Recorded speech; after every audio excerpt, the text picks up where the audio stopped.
That brings the time now to 8:45. Well, the family of a Derry man who was shot in the chest by a police officer on Saturday night has made a formal complaint to the Police Ombudsman.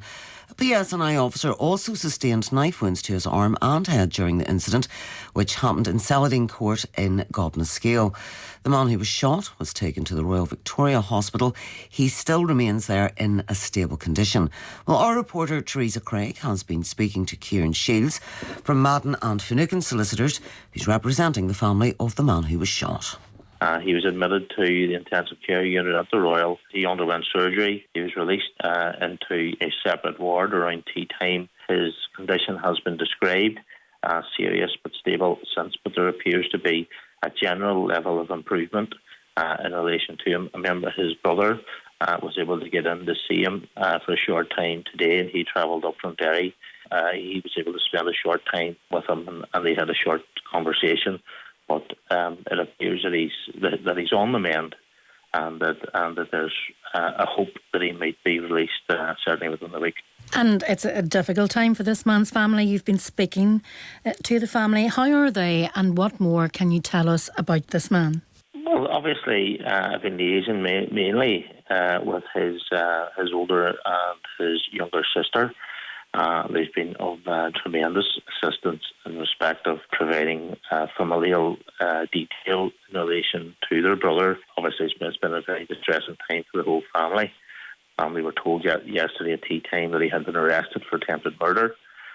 We've sought clarity in relation to that from police.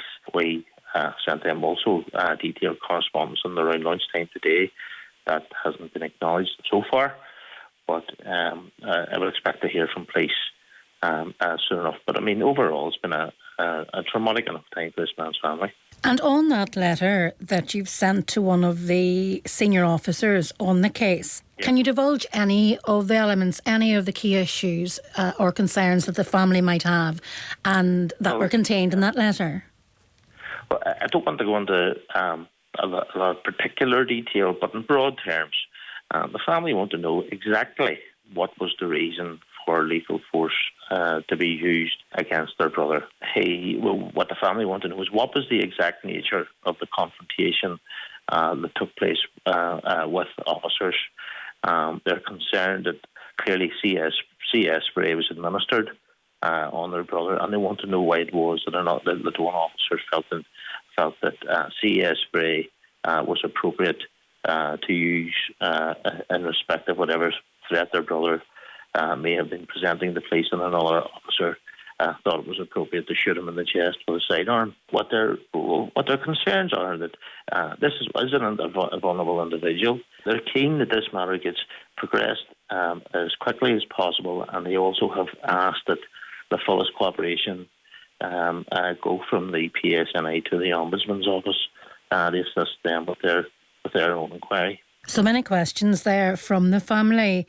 Kieran, when you mention lethal force and the use of the CS spray, we do know these officers involved were in a difficult situation, and an officer sustained injuries to his arm and head during this incident, which required hospital treatment. So this, in fairness, was a volatile situation by the sounds of it.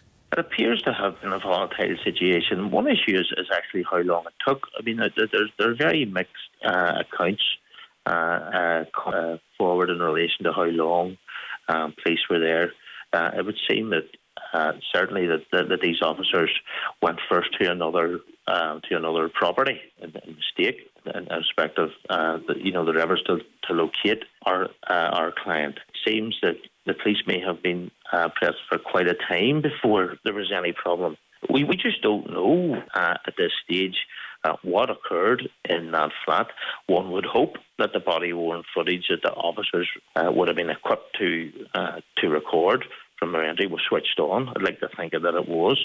I'd like to think that that footage is being studied very closely, both by the PSNI's Service Improvement Department, but also by the Ombudsman. I think that has to be a key piece of evidence that should shine some light in relation to what happened. And on the Police Ombudsman's investigation, have you had a response from the Ombudsman? Yes, indeed. The Ombudsman, about 20 minutes ago, has replied to the correspondence that we sent. They're looking for a meeting at our earliest convenience. The client's family, certainly his two sisters, will want to be in attendance. But they also said, this is via the senior investigating officer, she said that she is keen to engage with our client as soon as is possible in the circumstances and as possible at times being appropriate. That was Kieran Shields there speaking to our reporter Teresa Craig. Well, we did put some of those issues raised there in that interview to the police. We're still waiting on a response to that. We do have a statement from the Police Ombudsman's office. It says, we received a public complaint about an incident during which a man was shot by police and we are now investigating that complaint.